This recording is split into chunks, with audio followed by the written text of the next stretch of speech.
Alright, so this is going to be a quick drive and talk review of the Accuforce V2 as well as SimCommander 4, which is the software that comes with the Simexperience direct drive wheelbase. So this is just going to be a quick talk and drive about how it works and specifically with iRacing and cloud tuning. I have been driving with this wheel now for about a year and a half to 2 years, and it's been a great experience with the wheel. It's a very, very good wheel. I'm not going to go into all the fine points of technicality and open up the wheel like Barry has from Sim Racing Garage. If you guys want to see that, he's a much better source for that. He has a much better understanding of electronics than I do. I'm just a regular journeyman sim racer who likes to jump on for a few hours a week and make videos about it because I enjoy it very much and I wish I had more time for it. But I'm just your journeyman guy, weekend warrior, who can jump on the sim a few hours a week and have some fun. And I feel like that's the majority of us. That's the majority of the population. So that's probably how most of you are going to be using this wheel. So I just wanted to go over some finer points of this wheel. I feel like I have enough input on it now after 2 years. Most of you guys who are buying this wheel at this point are probably going to buy it secondhand. So you're going to be looking out for average guy's view on it. You're definitely going to check out Barry and maybe run into my video at some point. So this is just a quick analysis of the Accuforce V2 as well as the software that comes with it on the most popular sim in sim racing right now, iRacing. So let's just start off here with SimCommander 4. You have all these different things that you can play with here. You got different kinds of force feedback you can use. You can do all your own adjusting. I have played with some different stuff here in GT3 cars. I have a setting here for the GT3 Evo, which I've since gone back to and thought it was total utter crap of a setup and not very good. So yeah, I'll just go into some things here that you can play with. You get your output mixer. You can make it track specific as well as venue specific. Sorry, venue and vehicle specific. You can log telemetry as well. I'll show you how the telemetry works in just a second. You can put on-screen displays. I haven't really dived into the on-screen displays much because I have felt they're a little difficult and complicated to get set up. But I'm sure it's a lot easier than what my lizard brain could figure out and is willing to spend time with. I thought it was good, but the features for me, I have other things that I use like SimHub as well as RaceLab app. So I prefer those over what they have to offer here. But not a knock on Simexperience's software they have here. It's just I prefer the other ones. So I won't go too much into that. But yeah, you can log your telemetry. You can change the game in which the feature is on, which you're not going to typically do, but is what it is. You go into here, Accuforce steering wheel.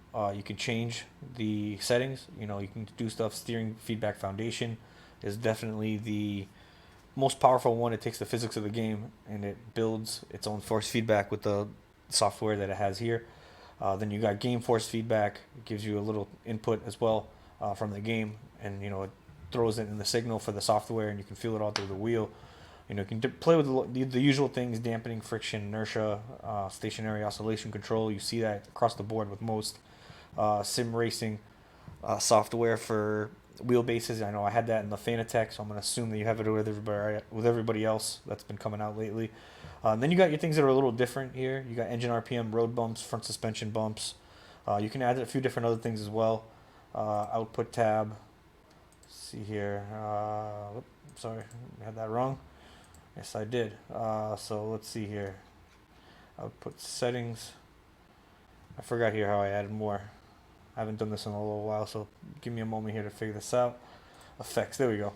So you go into Accuforce Spring, dampening, engine RPM, friction. A lot of these things you saw here already. Game force feedback effects. It tells you everything here as well, how things are used. Lateral G-forces, inertia, obsolete effects. Don't even use it. Oscillation control, road bumps. We went over those things already, but it's all there. You go into here and into your dashboard. You can start playing with dashboard and stuff like that. I really haven't done too much of it because I just have had a hard time figuring them out. But I don't really use it much, so it is what it is. Launch tasks. You can have different things launch at the same time.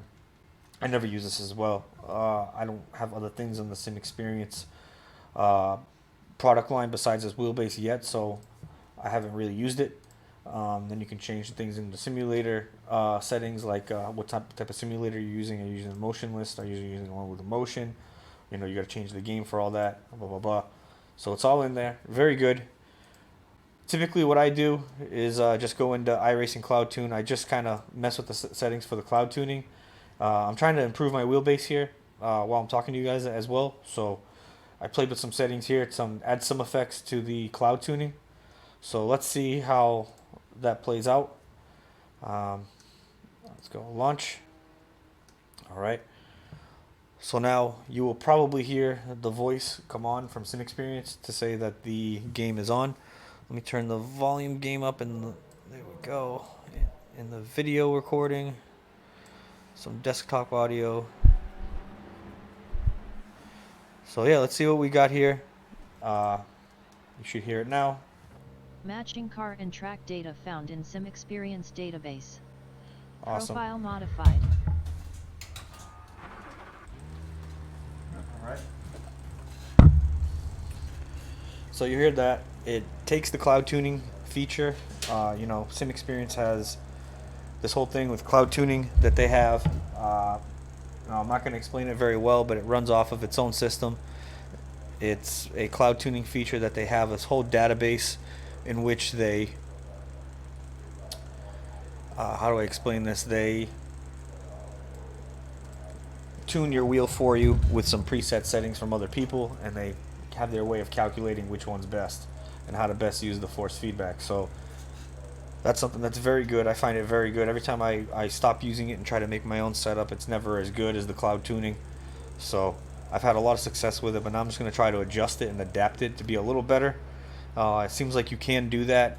I just realized that while making this video with you guys, so I played with it a little bit. Let's see how it comes out.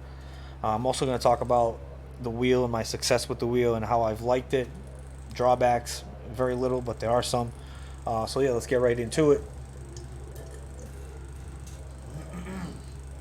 Alright, so let's just shift this thing into first. I don't have crew chief on right now. He would be talking over me, and I don't want that. Wow, this wheel feels very strong right now. Maybe a little bit too much.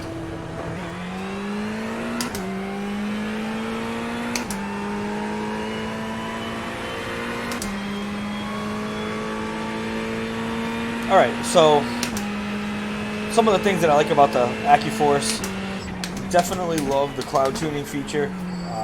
I'm not a professional at setting up cars or force feedback, so having that feature is very good for me. It helps me out quite a bit. Having the car ready on a week-to-week basis, ready to go. Oh.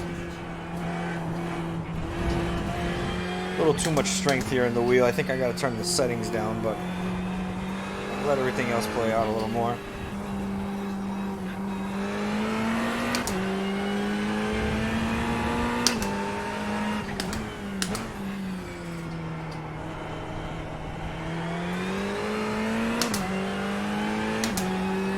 I'm actually going to go back to the pit because this feels just terrible.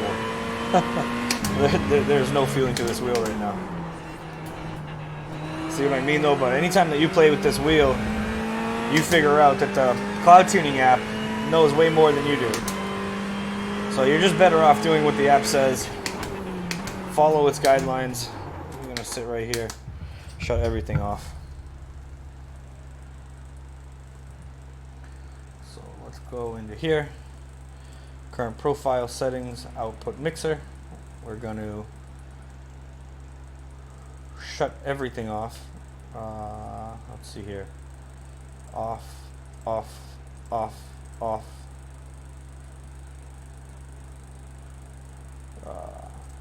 Foundation off.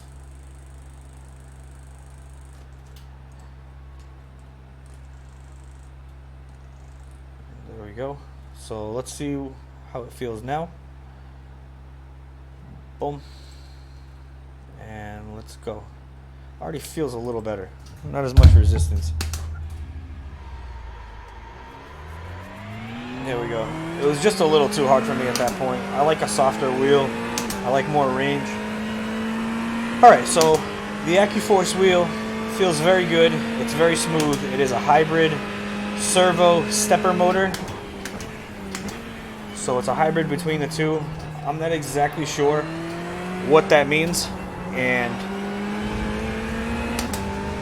what that entails, but that is the fact.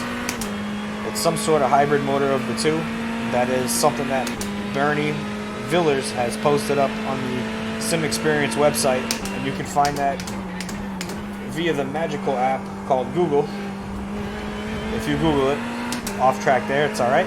But now I can feel everything a little bit better. Now that I turned down the strength that the game force feedback provides, as well as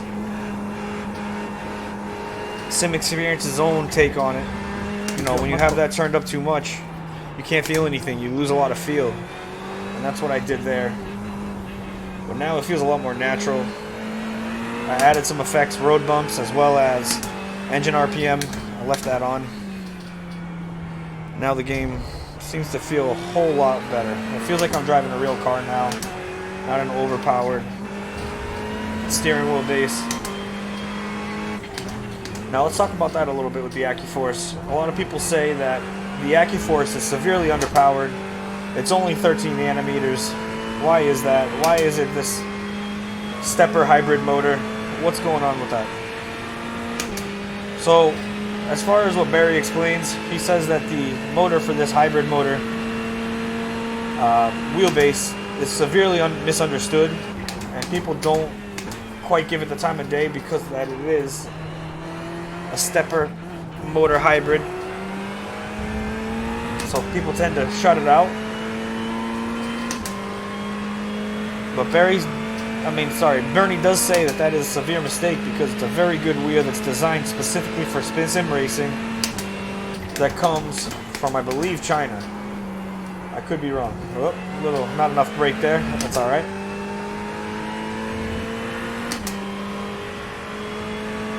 So that's a part that turns off a lot of people. They like that servo motor. They like that midge motor that a lot of the brands these days are using, like SimuCube VRS, OSW SimuCube 1. You know, and that's a motor that I have yet to try myself. I have not been able to get my hands on a direct drive servo type wheel yet. I originally did have a reservation for a VRS wheel, but this was during COVID and the wait was super long. At that point, it was still another 6 months, and I didn't want to wait that long. I was kind of bored with my CSL Elite at that point, and I wanted something right away at a good price. So I did think that the VRS was still a tad bit expensive. So I decided to go with the Simexperience, kind of ignoring the whole motor thing. I was invested particularly because of the software. Everybody said a lot of good things about it, and I'll be honest with you, the software for the SC4, Sim Commander 4, is very, very good. It can take a very lizard brain guy like myself very little effort to get the wheel to feel very good, and I think that that's the majority of us who sim race. The majority of us are not engineers, we're not computer software experts, we're just regular guys who enjoy a racing experience at home. And this wheelbase does a great job of making you feel like you can... Oh, little slide there. Definitely felt that. This wheelbase definitely makes you feel like you can get the tuning right, and you can just jump right in with very little time spent on the tuning.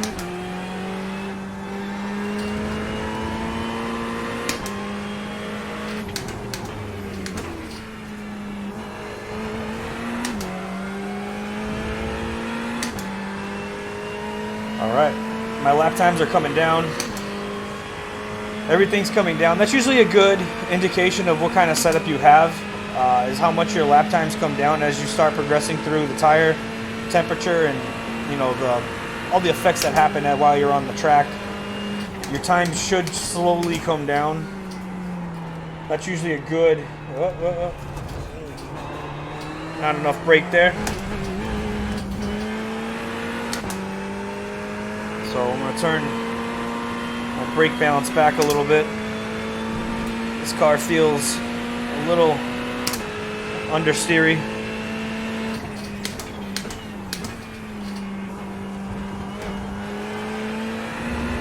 There we go, a little better. You know, I can really feel the effects of the car as I'm driving. You can really feel the understeer. You can feel when the car is getting stuck.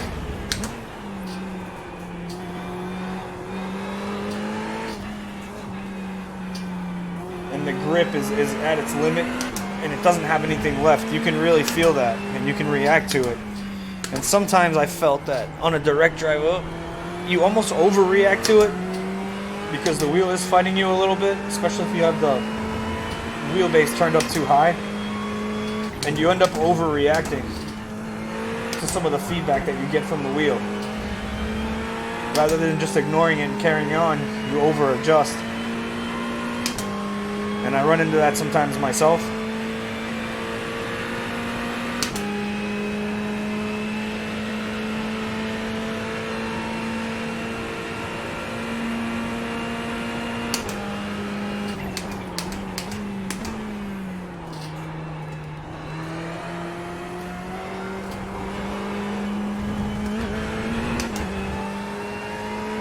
Another off track there, it's alright.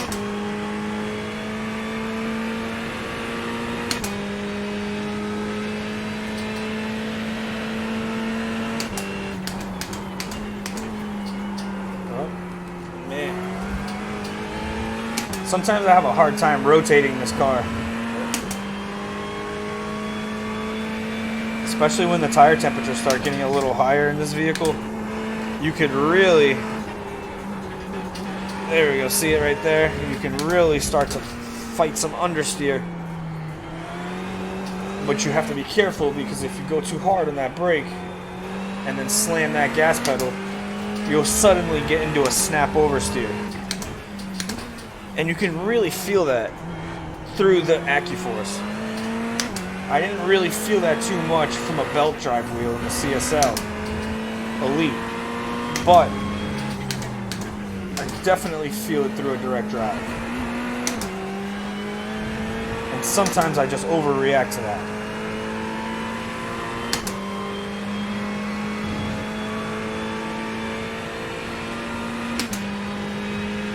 Alright.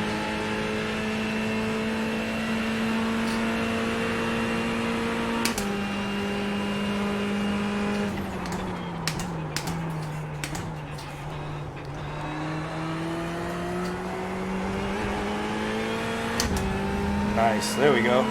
We're on the time. Alright. Now I can really feel when the tires are getting smoother. Like right now, I can really feel that the car is at a good point. And it's ready to kind of attack. Lost it a little bit there. I have a hard time with that corner. I keep coming off track there. I don't really understand where the line is for that corner. Go, gas it.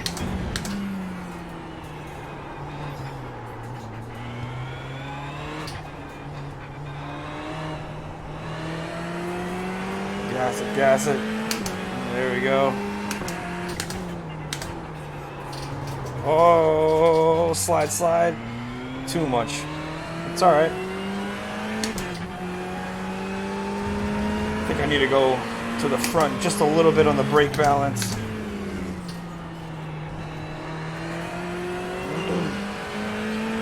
I'm losing just a little bit too much rear traction.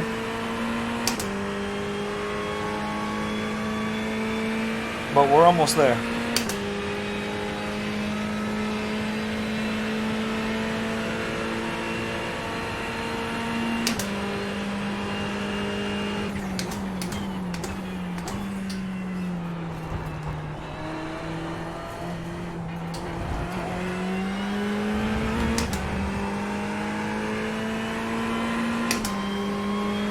Yeah, super tricky turn there. Missed it by a half second.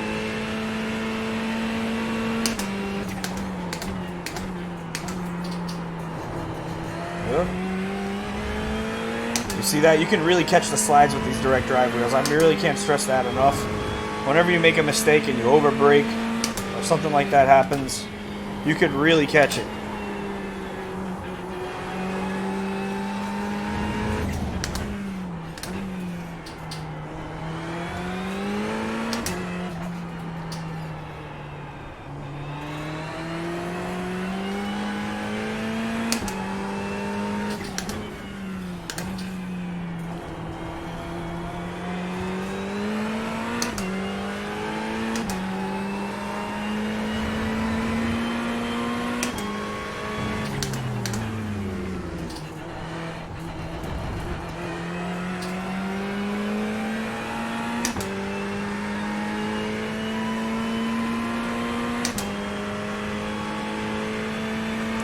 So another thing that you'll notice too about the Accuforce is that this wheelbase does not really have any overheating issues at all. It's always cool to the touch. It's never hot. It's never being pushed too hard. I lost it. Talking there to you guys. Man. It never feels like the wheelbase is getting pushed too hard, no matter how hard I push it. Usually the wheel has me beat before I have the wheel beat. You know, I can't overwork this wheelbase. It's way too strong. And that's only at 13 nanometers. If I crank this thing up as high as it can go, I'm sweating bullets, man. This thing is very strong, and when it holds that pressure, it's tough. And a lot of people scoff at that 13 nanometer wheelbase, and they say, hey, it's not powerful enough. It absolutely is. You might not get some of the fidelity you get in the Simecube or the Fanatec DD wheels, the higher output ones, but you will get 80% of that at 50% of the cost. And if for you that means something, you will take that dive. And you will most certainly risk losing a little bit of fidelity to keep a few bucks in your pocket, and that's okay. You shouldn't feel guilty about that. Even though the internet will make you say differently, you shouldn't feel guilty about that. Alright, so we're just lapping here, just doing a few more. I think I'll do 2 more laps, call it a day, get my ass to the gym.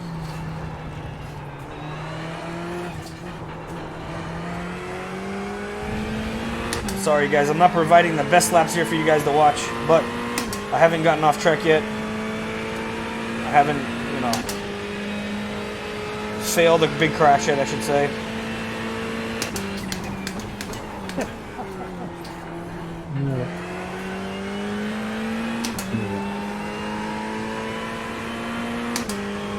Man, this wheel just feels so natural. It feels so good. I really enjoyed this wheelbase. I don't have that rubber band effect on it where, yep.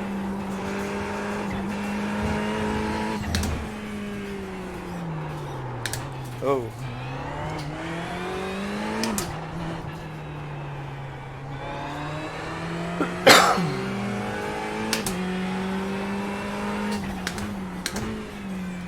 Oop. Yes, love that. You can really feel when you're sliding out. That's my favorite part of these direct drive wheelbases. And then the road bumps, that's another part I've really enjoyed. You can turn up those road bumps, and you can feel it when you're trying to go wide to take that turn. Look at that. I wish I had a camera on the wheel so you guys could see the effect that you get when you hit that road bump. What happens is the wheel shakes a little bit, has a little vibration. Oh, it's gonna be tight.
Alright, this is my best lap of the race so far, or the practice. Whew. And as you can see, guys, I'm sweating here. I mean, this is not an easy wheelbase to work with at all as far as stamina. I mean, if you don't have the stamina behind a wheel, it's still going to be a hell of a workout, even in an Accuforce. And that's the thing that I think people really overlook about this wheel. They see the power figure and they say, hey, my dollar can buy me so much more. Why should I go with this? I'll tell you why. First of all, it's an American product, which, let's just say this, it's going to be easy to have anything shipped back to the manufacturer and have him make repairs. It's right here in the country. So if you got to send it out, it's less time you got to wait for it to go overseas. You know, you don't have to make that wait for it to go to a different country and have things go wrong with the packaging, which we all know can happen, and it's a nightmare when it does. If something goes wrong, you just message Bernie, tell him what happened, he'll send you a new one. Well, he won't send you a new one, but he will definitely repair what you have going on if it's something he can repair under the current worldwide pandemic. You know, with parts and availability. I did have one issue with my wheelbase. I had a wire that somehow lost signal. It must have happened when I moved from Pawtucket, Rhode Island to Rentham, Mass. Something happened there where I twisted up the wires and something happened and I signal to the wheelbase. And we lost it. It's alright. But I messaged Bernie. You know, we went back and forth. I sent out the wheel to him. He had it repaired for me and back to me in 2 weeks. Cost me a total of about $100. You know, I had to pay to ship it out. It was outside of warranty. So I had to send it out, pay for the part. He repaired it for free. And that was it, man. It was very easy and it was very convenient. I got the wheel back. It's been great. I since moved from Massachusetts to Florida. Made the 1,350 mile trip out here. Plugged the wheel in. All has been good.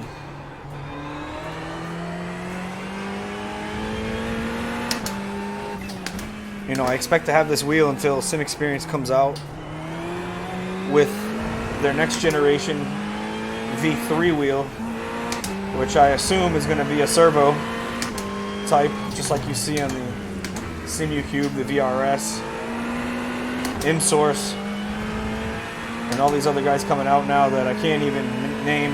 You know, I know SimSteering does the same thing, Leo Bodner.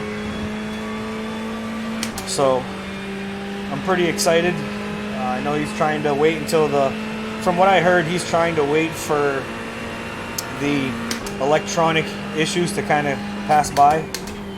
He's saying that the chips that are available out there right now are not the best quality. So to get started with a new wheelbase right now is not a great idea. I totally concur with you, Bernie, and I'm okay with it. I'm okay waiting. I am a fan of the Simexperience product line. So far, I've been very happy with my service from Bernie and everything else that comes with being an owner of one of these wheels. So, as of right now, you know, I am sticking to the brand for whatever I can. I am waiting for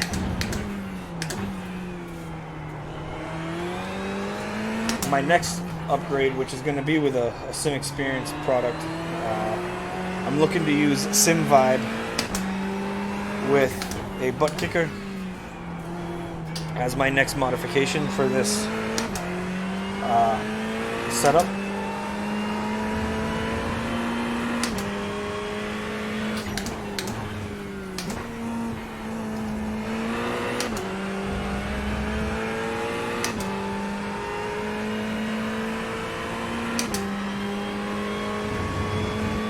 Let's go. This is my best time of the day. 134.50, man. Wow.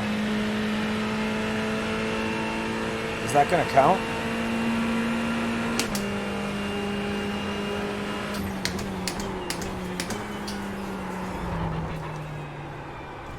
All right, so I'm gonna cool. Oh, oh, it didn't hit. Wow. Sorry, guys, wasn't paying attention there. So yeah, if I'm gonna grade this product, what am I gonna grade it at? Well, here's my honest assessment. I think it's a great product. I think it's a product that gets you into the direct drive conversation for fairly cheap and reliably and easily. Easy to tune, easy to plug in and just play. Easy to get going and cheap to start off, honestly, especially if you get used. Look, this guy go by here.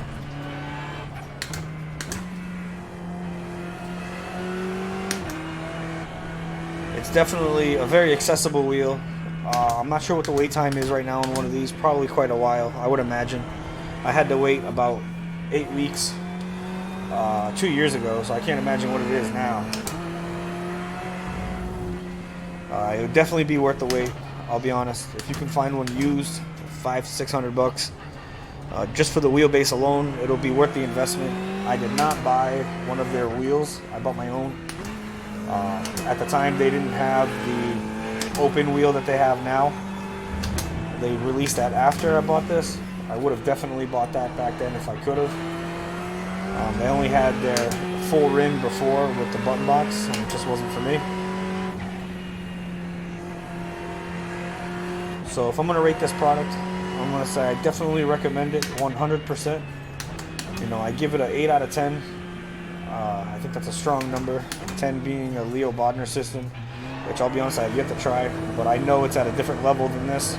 So to call this a 10 out of 10 is not fair. You know, but to give this product an 8 out of 10 at the price point that you pay at, you know, it's very good. And I'm not even going to name a price at this point because it may change by the time you see this video.